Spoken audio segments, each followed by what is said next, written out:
Buenos días, Luis Alberto. Gracias por estar aquí. Juan José Duarte, bienvenido. Francisco Zavala, bienvenido. Buenos días. ¿Quién quiere empezar? Porque el caso está delicado. Darvé López lo ha traído, o Juan José, no sé, a ver, ¿quién quiera? A ver, Juan José, adelante. Bueno, primeramente como ciudadano, te quiero comentar que el punto nuclear de este asunto está en las medidas cautelares. Las medidas cautelares que contempla el Código Nacional de Procedimientos Penales son 14. De todas ellas, la más gravosa es la de prisión preventiva. Para ella se necesita que se cumplan ciertos requisitos y el Ministerio Público que la propone y el juez que la autoriza deben de tener ciertos criterios de idoneidad de la medida y de proporcionalidad con el delito que se está imputando.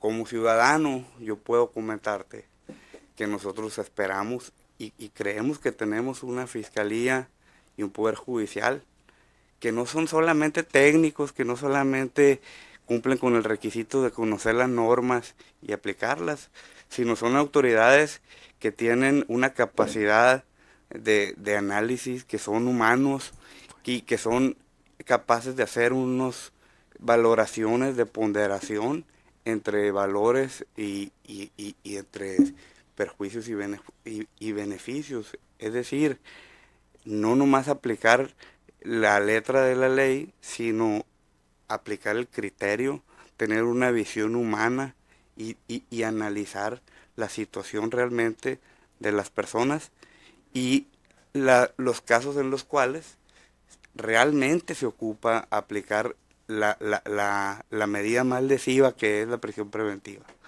Sí, no sé si quieren, para empezar. ¿Para ti fue una medida cautelar injusta entonces? ¿Excesiva? Me parece que no guarda proporción con el delito que se está persiguiendo y con el objeto del delito, pues que fue un robo. Y bueno, a mí me parece que no hubo una ponderación suficiente entre la Fiscalía y el Poder Judicial para determinar que esa medida y no otra, menos lesiva para la imputada, es la adecuada. Pudieron haber tomado otras tantas que contempla el Código Nacional de Procedimientos Penales, pero decidieron tomar la más gravosa. Darvé, ¿cómo ves? Fíjate que, Luis Alberto, que estoy completamente de acuerdo con Juan José. En este caso yo vi la entrevista y vi lo que expresó el Ministerio Público y también escuché lo que pronunció el juez. La hermana tiene tanta claridad en la lógica del principio que fue violado a Cassandra, que les señaló y les hacía con cierta angustia, les expresaba con cierta angustia. Ella se hacía cargo inclusive de la responsabilidad de su hermana para comparecer al proceso. ¿Qué nos indica esa situación? Esa situación nos indicó la cuestión más importante. Nos indicó que el delito, la causa incoada a Cassandra, no merece la pena, no vale la pena, no vale la investigación para violar en perjuicio de ella un derecho de tal magnitud como la libertad. Y me explico por esta razón. Al momento de solicitar el Ministerio Público la medida cautelar, debió de haber expresado cuáles eran los peligros de que se evadiera, de que hubiera un perjuicio a alguna de las víctimas o que se afectara la investigación. Y remarco ese punto porque ese punto fue uno de los más importantes que dijeron ambas personas por parte de la Procuraduría. Todos esos supuestos para el otorgamiento de medidas cautelares se agotan con suficiencia con cualquier otra medida y no necesariamente con la prisión preventiva. El asunto, Luis Alberto, el asunto es de tal magnitud que vale 1,500 pesos. Es decir, la importancia, la relevancia del caso, la relevancia del asunto no es un homicidio, no es un secuestro de 10 personas, no es un delito que impacte a tal grado a la sociedad para que se requiera del mecanismo último necesario establecido en la norma, para que una persona comparezca a un procedimiento. Es evidente que no se realizó el ejercicio de proporcionalidad. Ahorita veíamos que se discutía la cuestión de la presunción de inocencia, pero ello era inexacto. Ello era inexacto, Luis Alberto, porque la violación que existe es al principio de proporcionalidad y no al principio de presunción de inocencia. Es correcto, no podemos presumir que ella sea culpable, pero de entrada lo que sí podemos presumir es que sospeches indebidamente que no va a comparecer al proceso. Entonces, Cassandra merecía el beneficio de la duda. ¿Por qué? Porque ese asunto es de tal magnitud que no importa más el asegurar las eventuales pruebas para esclarecer el robo de una consola de juegos por sobre la libertad de Cassandra. Por ello, es obvio que ese ejercicio no se realizó. Si se hubiera realizado, si se hubiera ponderado con exactitud, como lo indica la Constitución, hubiéramos visto que el resultado tendría que ser un juicio que no hubiera sido mediatizado, no estuviera en los medios, Cassandra estuviera libre y estuviera cumpliendo una medida cautelar que le prohibiera ir a determinado lugar, que le prohibiera reunirse con tales personas, cualquier otra medida de las que se pueden imponer, además de otras diversas que pudieran utilizarse, siempre y cuando no fueran gravosas. Ese es mi punto de vista, Luis Alberto, sobre eso. Francisco Zavala, ¿cómo ves? Fíjate, pues un problema muy complejo, ¿no? Creo que el punto neurálgico en esta discusión, que ha sido en bastantes medios de comunicación, es un tema que ya llegó a la ciudadanía, que le duele a la ciudadanía. Tú leías algunos comentarios ahorita. Creo que esta política criminal del Estado está rebasando esa línea tan delgada entre un Estado represor y una justicia, ¿verdad? La gente ahorita se despertó con el tema de Cassandra, creo yo. No voy a hacer comparativo con otros asuntos de otra índole, pero sí creo yo que la gente está molesta, está muy molesta, Luis Alberto, con este tema. El tema neurálgico, lo comentaba ahorita Juan José y lo comentaba ahorita también Darvé, es el tema de la prisión preventiva, ¿sí? Del tema del principio de proporcionalidad que bien describió Juan y Darvé aquí. Entonces yo veo ahí que los anteriores que nos presidieron, tanto el Ministerio Público como las personas, bueno, también está una persona en la Procuraduría que desconozco ahorita su nombre, era una mujer, y el juez, pues básicamente ellos traen el guión de lo que solicitaron en la carpeta de investigación. El juez pues trae su guión de cómo defender su proyecto, ¿verdad? De cómo otorgó las medidas, lo cual nosotros como abogados, sobre todo en el tema constitucional, vemos algunas violaciones ahí que seguramente los abogados defensores tendrán que en su momento, si no apelan, hice el juicio de amparo. La verdad yo la apelación no le daría mucho éxito por el hecho de que va a resolver el mismo Poder Judicial del Estado. Yo diría que habrá que irse al juicio de amparo directamente, lo que no sabemos cuánto va a tardar el juicio de amparo. El juicio de amparo para una audiencia te la dan a 20 días, por ahora se difieren las audiencias, vienes teniendo una sentencia en 2-3 meses seguramente. Entonces es un tema delicado porque esta persona, Cassandra, pues va a seguir recluida, ¿verdad? Lo comentaban ahorita los dos abogados que comentaron, Juan y Darvé, que no es un tema con un delito de alto impacto, ¿sí? Como puede ser un homicidio, un secuestro, delincuencia organizada, delitos contra la salud. El tipo de delito, la muchacha esta, la Procuraduría lo comentó muy bien, pues es un delito de carácter patrimonial, que como hizo Juan ahorita, pues hay 13 medidas más cautelares, como un arraigo domiciliario, un acuerdo reparatorio. La penalidad, como dijo Juan ahorita, o sea, lo agravoso y lo excesivo que nos llevó a este tema, pues nos lleva a que la ciudadanía se levante, Luis Alberto. Esta política, como te comento yo, vemos una línea represora, ¿sí? Pierdes la confianza como ciudadano y como abogado en las instituciones del Estado, desgraciadamente. Entonces, ¿qué te queda? Pues existe la justicia federal, Luis Alberto. ¿Por qué? Porque este tema yo creo que no se va a resolver en una apelación, no se va a resolver en el Estado. Yo veo muy firme el discurso de la Fiscalía, veo justificando así el juez su trabajo. Incluso hay una frase muy célebre, dice que a explicación no pedida, culpabilidad manifiesta. El juez, antes de terminar su intervención, se justificó de 2 pruebas supuestamente que él no admitió, pues eso nadie le está preguntando el tema, ¿no? Entonces creo yo que es un tema muy delicado, Luis Alberto, donde se está perdiendo la confiabilidad que podemos tener en las autoridades estatales. ¿Cómo ves? Entonces, ya no se puede hacer nada con, por ejemplo, si el juez ya no puede dictar nada ¿en qué? No, ¿En claro, qué? claro claro que se puede hacer, pero quiero comentarte algo, Luis Alberto. Para dictar la medida cautelar de prisión preventiva, se tienen que analizar 3 supuestos. Primero, el peligro de sustracción de la imputada. Ya comentó la hermana ahorita, como dice Arbe, que ellos no tienen recursos para que se pueda sustraer, para que pueda ella irse a esconder a otro país, a otro estado.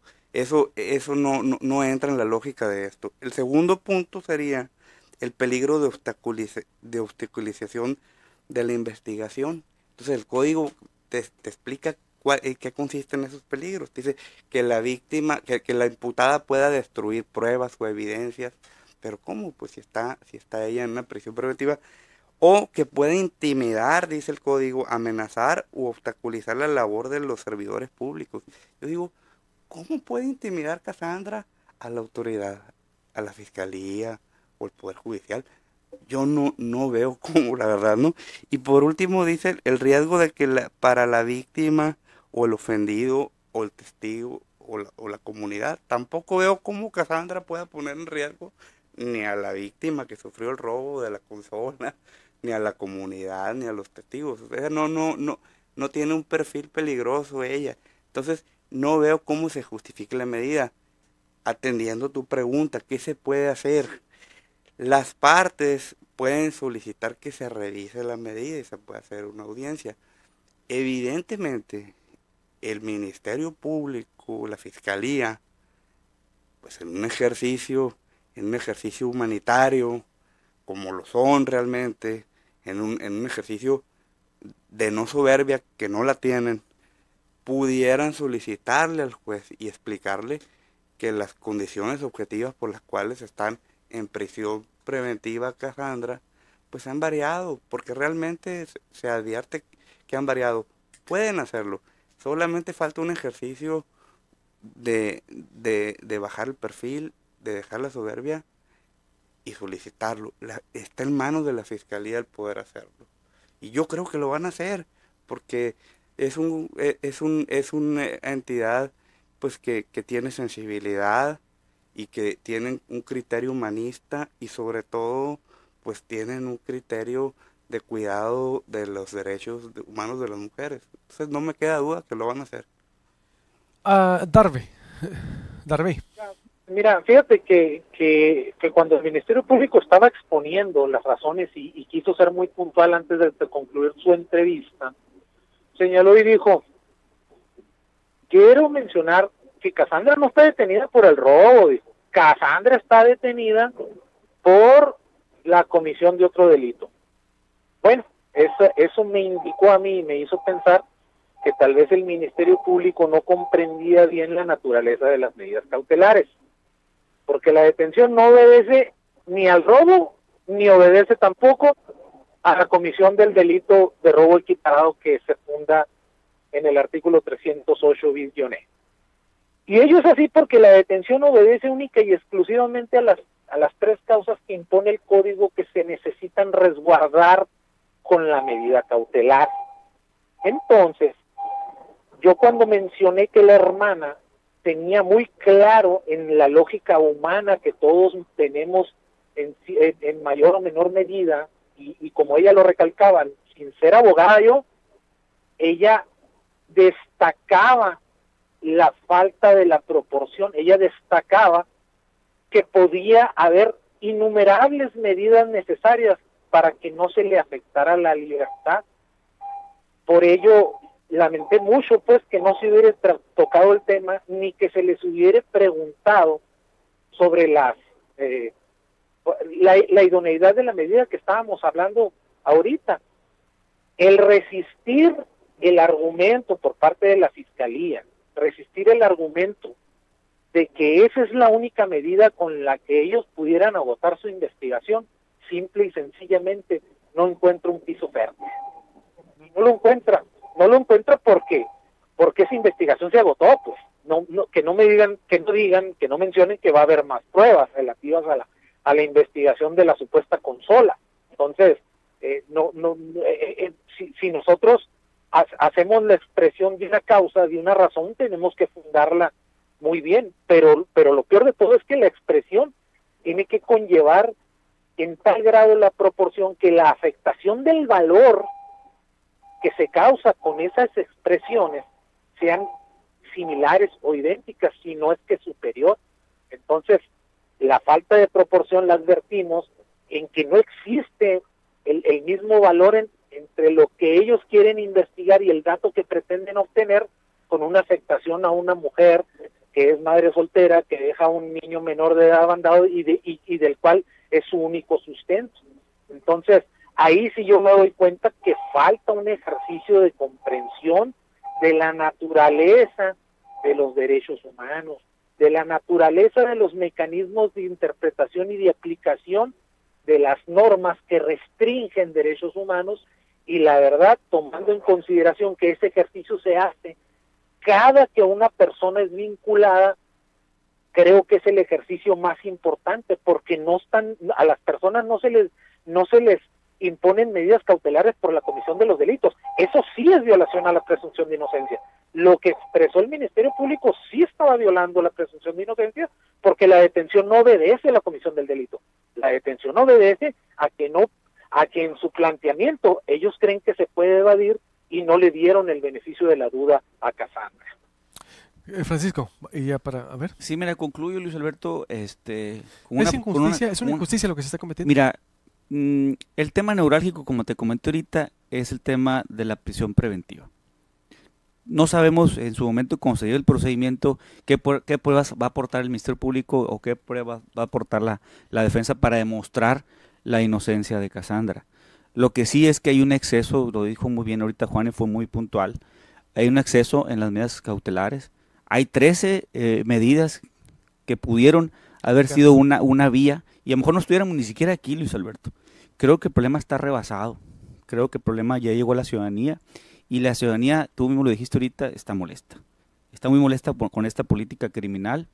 Creo yo que el tema se le está saliendo de las manos a la Fiscalía y al Poder Judicial, sobre todo porque el juez fue el que dictó estas medidas. ¿Por qué ves una política criminal en todo? Lo que pasa es que al momento de hacer videos, de salir tanto en medios de comunicación por parte de la Fiscalía, o en su caso el Poder Judicial, hablan en estrategia política, hablan de una política criminal de tratar de posicionar ciertos temas, ¿sí? ¿Para qué? Para que la ciudadanía, la sociedad se entere de que la autoridad está haciendo algo, ¿sí? Pero también es la línea muy delgada, porque estamos hablando del tema de seguridad pública, estamos hablando del tema de presunción de inocencia, estamos hablando del tema de justicia, que es lo que pide la señorita, justicia. Entonces me devuelvo. Creo que la reversa de Luis Alberto también es un cambio. Lo dijo muy bien Juan ahorita, creo que está en manos del Poder Judicial y de la Fiscalía de Justicia que verdaderamente se procure, por un lado, y se administre y se imparta justicia por el otro poder. Creo que es importante que se haga una revisión urgente de las medidas cautelares para Casandra. Creo que deben de revalorar la prisión preventiva que se le dictó a esta mujer, sobre todo con el argumento que bien comentaste ahorita, que está ahorita Marilena Carrera hablando de la ajusticiar con perspectiva de género, no solamente con la presunción de inocencia. Y creo que este asunto, si no se toma de tajo y se da una solución inmediata, se está volviendo un tema, una bola de nieve que está llegando incluso hasta el diputado que la propuso, ¿no? Incluso están personalizando el tema, la problemática. Creo que lo tienen. Pero no tiene nada que ver. Pero confunden, Luis Alberto, es lo que voy. Que es tanta la bola de nieve que está haciendo con el hashtag de Casandra, con el caso, que se está llevando gente que a lo mejor no tiene que ver. No, y andan los yunqueros también, ¿verdad? Con eso. Entonces, para cerrar, ¿sí fue un exceso? Entonces, ¿y es una injusticia esto? Sí, para mí fue un exceso. Yo he escuchado que se ha dicho que se detuvo a Casandra en flagrancia. Entonces, si se detuvo en flagrancia comprando un bien, no veo ¿por qué no está detenido la persona que le vendió, que le proporcionó el bien robado a Cassandra? Pero además, si hubo flagrancia, pues ¿para qué la tienen en prisión preventiva? Pues si ya tienen las pruebas, si hubo flagrancia. Fue 2 días después, Juan José, Bueno, cuando la detuvieron, o sea, pero, entonces la fragancia incluso pero, está en duda, ¿no? Porque fue 2 días después. Pero asumiendo que hubo flagrancia, ¿qué más pruebas quieres? Pues si ya fuiste a un cateo, detuviste a las personas en flagrancia, tomaste todos los datos de prueba, ¿para qué la tienen en prisión preventiva? ¿Qué más pruebas vas a ofrecer? ¿Qué pruebas puede destruir Cassandra si está en libertad? A mí me parece que hay una incongruencia. Es un tema legal, creo, Luis Alberto, que va a ser emblemático para este sexenio. Si no se resuelve ahorita, va a ser un terreno emblemático como una carga negativa para este sexenio. Y muchos otros más que andan, ¿no? Estamos tratando de este tema. Bueno, sí, que ciudadano, ¿no? Pero más lo político, más muchas cosas más. Este tema es un tema muy emblemático que está marcando al Estado en la impartición de justicia. Totalmente, pero también le sumas a todos los errores y excesos de la Fiscalía Anticorrupción, por ejemplo, también, o sea, digo, son muchos, pues, es decir, yo también sí creo que viene a sumarse, no se había puesto tanto los ojos, pero bueno, ya veremos qué. Darvé López, conclusión, ¿es exceso e injusto entonces esto? Desde el momento que no observas el principio de proporcionalidad, pues evidentemente establecido en la Constitución, evidentemente ahí hay un exceso. Los principios no se establecieron de adorno. Los principios están precisamente para que las autoridades, cuando van a restringir derechos, y este es uno de los derechos más importantes, tengan que hacer un ejercicio de contraste y decir que lo que pretenden conservar se justifica en contra del derecho de la persona. Hay ocasiones en las que verdaderamente sí, uno hace un juicio de valor y dice, no, pues habrá que restringirle la libertad porque requerimos para una investigación no solamente de gran impacto, pues, no, porque también existen derechos de víctima que deben estar preservados. En este caso, si tú los pones en una balanza y pones en la balanza el derecho de la víctima, la supuesta víctima, y pones la justificación del Ministerio Público para pedir esta medida tan gravosa y el derecho de Cassandra con todo el impacto que trae el que se le pide de su libertad, pues no ocupamos de un ejercicio muy profundo, ocupamos nomás de cierta lógica y el sentido común para establecer que no era factible esa medida. Esa medida es más gravosa en los derechos de ella porque después, si el resultado de la investigación que ellos querían realizar no arroja absolutamente nada, ella habrá sido detenido en vano. Entonces, ese supuesto no fue contemplado, ese supuesto no fue activado, y ello pues redunda, en mi opinión, el derecho es opinable y todo el mundo tenemos aquí una opinión, y la opinión de todos es respetable. La del juez ha sido plasmada en una resolución y la del Ministerio Público en una petición se basan en argumentos y los argumentos pues eventualmente pueden ser contrastados. Esa es mi opinión. Para mí sí hay un exceso y con ello me quedo, ¿no? Muy bien, pues les agradezco mucho porque decían que el Ministerio Público quería entrar, me estaba diciendo, no sé si los abogados lo permitan, que querían, sí, pueden debatir. Sí, bueno, seguimos con el tema, ¿están allá afuera todavía? Bueno, perfecto, ¿le pueden pasar? Sí, bien, excelente, se pone bueno el debate aquí, corte y vuelvo con los ministerios públicos que pidieron entrar a contestar. Adelante.